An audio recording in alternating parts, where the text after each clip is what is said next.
Hey, what is up, guys? Welcome back. So today I want to spend some time and answer a question that someone asked me in my last video. I think in the future I definitely want to prioritize answering questions that people actually have for me. I think it's really valuable whenever someone asks a question. I kind of get a better idea of what I've correctly explained and what I haven't. So in the future I'll definitely prioritize doing that. So the question was, he asked me why I didn't consider trying to make a game of a smaller scale and why I'm trying to tackle such a big project, going at it like without any experience, without anything.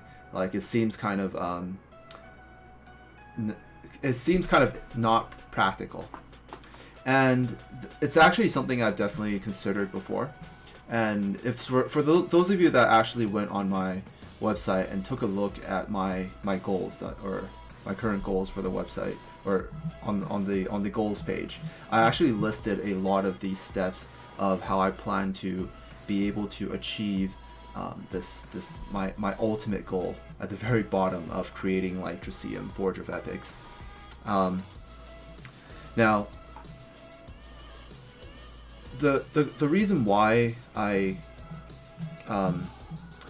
why it seems like I'm not trying to do that is because it actually wasn't in part of my planning when I initially made these steps. Now these steps are not final. Like none of these steps are final, and there's probably not going to be just 10 steps. There's probably gonna be like 20, 30, 40 steps of things that have to go in between before we actually make it there.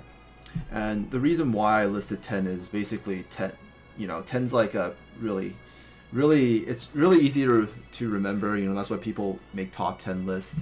If I have like 10 steps to do something, it actually sounds a lot better. But practically speaking, I think there'll definitely be a lot more steps before I actually get to my final goal. Now, this was a idea. This was something that inspired me when I was studying one of the most successful and one of the most amazing person in the world, and that guy he's a guy called Peter Diamandis. And if you guys don't know who he is first of all, he's extremely rich. Like he is a multi-millionaire. He has founded various companies, but he's also a physicist, and his passion has always been about space. So there's a lot of companies that he's a lot of projects and companies that he's trying to get off the ground, pun intended, and and also things that he's already achieved. So he founded Singularity University, Zero Gravity Corporation. He's most well known for founding X Prize, which is it's very similar to it's kind of like Kickstarter, but not for funds.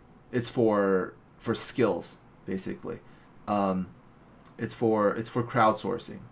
It's for people that, say for example, Google wants to make their AI better or something like that. They'll put a contest on X Prize, and it'll be like a big prize pool, and then all these people who are passionate about the subject will come in and chip in and try to find a solution for it, and the person that does, or the person that does the best job wins the prize. So that's kind of the idea. And I was actually inspired by a lot of the ways he does things when I was originally looking at like Project Chimera and how I intend to do this. A lot of my inspiration for creating this has kind of been how he goes at creating his companies and creating his visions. So the company I actually wanted to talk about is a company called International Space University. The International Space University is one of his earliest projects that he has created, and this is actually something he started in his sophomore year when he was studying in MIT. And as you can see, it says established at 1987, which is relatively relatively early, and it was like before I was born. And the way he did it, like, if you guys think crowdfunding is like a really new thing, he actually started this company through crowdfunding. The way he did it was, he, as you can see, there's like milestones here, and the way he did it was he started with something small. He started with something small and believable, something that he was able to control. And what that was he made a conference inside MIT. He basically rented some space, invited some people to come in and attend this conference. Like, the people he invited were basically students from all over the world, and he got some of his university professors who were experts, and basically kind of hired them to come and do this, or invited / hired them to do this event. And then that's kind of how he got started. Once this event got up and running, although it was really bootstrapped, but because he basically had hired help, and the campus was just rented and stuff, it still was very, very successful. A lot of people were interested, and once he was able to do this, he was then able to make the next goal 10 times bigger. So what he did was, he had multiple of these conferences all over Europe, and within various universities. So he basically scaled it up and went 10 times bigger, and that's kind of how he got started. So I was actually really, really inspired by that, and I thought it was actually very, very, very smart. And studying his work was kind of a lot of the way I plan to do things was kind of the way he does things. And if we take a look back at Project Chimera, the goal of completing each step was to build more credibility, is to make myself more believable, have people think that I can actually achieve this. So it's definitely not off the table to like create a smaller game, like maybe like a mobile game, before I create this giant MMO. I was actually doing a lot of research on successful Kickstarter campaigns, and a lot of the campaigns that are actually being funded right now is tabletop games as well. I think people still really love tabletop games. I play them sometimes, like if I have like family or relatives come by, especially those ones that with like cards and stuff. And I was thinking I could actually make, like, if I had the funding, I can actually make really, really nice like artwork, and that'll kind of be like my my separation from everybody else. I think my vision for what I want Triceum to be is like this very, very premium thing. Like, I want it to be like this, like if you compare like a Toyota to a Lamborghini, like I want to be the Lamborghini. That's kind of the way I want to position myself once I get bigger, and which is why I'm actually very, very careful, because you see like my website I'm making right now, like a lot of it is bootstrapped together. Like, it's basically just made by me. I'm not really a expert at doing this, but it still looks decent, and I think in the future I'm actually very careful. I want to make sure everything that I actually make looks really, really good. Like, it looks presentable, and which is why I'm thinking of like trying to get more funding first before I aggressively move ahead. I'm still developing content and stuff, doing whatever I can to make more content for Triceum. Right now I'm working on the story and world building and stuff, which is taking a long time, but I think I definitely want it to be really, really nice. And so it's definitely not off the table. Like, if we get to get through a few goals, and the thing is, like, these goals are not they're not set in stone. They can be changed. It doesn't matter how I get there. I eventually will, like, the final goal, like once we get here,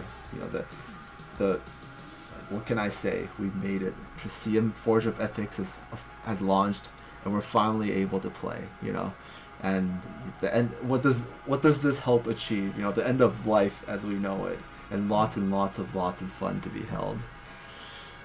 Someone passing on to Valhalla after 24 hours of non-stop gaming at a Taiwanese net cafe. This happens every single time. Like, this happens, like, it used to happen every time, like, WoW has a new expansion.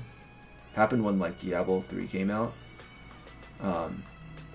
Some Taiwanese, like, gamers are insanely hardcore. I think, I'm not just because I'm Taiwanese I'm saying this, like, I think out of, like, in terms of, like, just hardcoreness, like, the ability to, like, take the grind and stuff. They might not be the best at, like, you know, competitive gaming and stuff, but, like, at going at it, like, hardcore grinding, I think Taiwanese players are probably the best at that.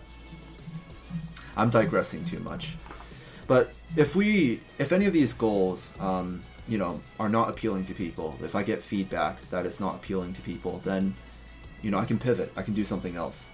And to be honest, like, a lot of these things, if I can successfully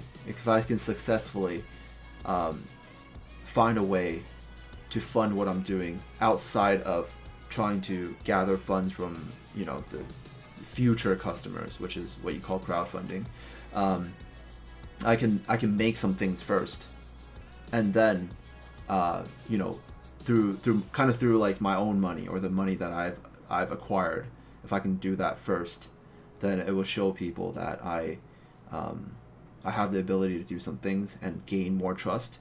And then we start with, like, something really, really small that people may want, and then we go further. We go higher and higher and higher until we eventually get there.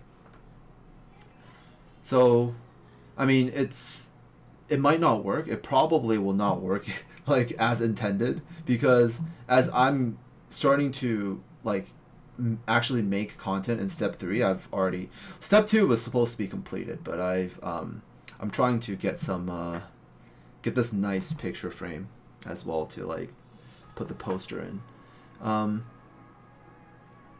But yeah, I'm probably, like, this, when we get there, like, when this game actually officially launches and we look back at the steps that we took to get here, it will not look anything.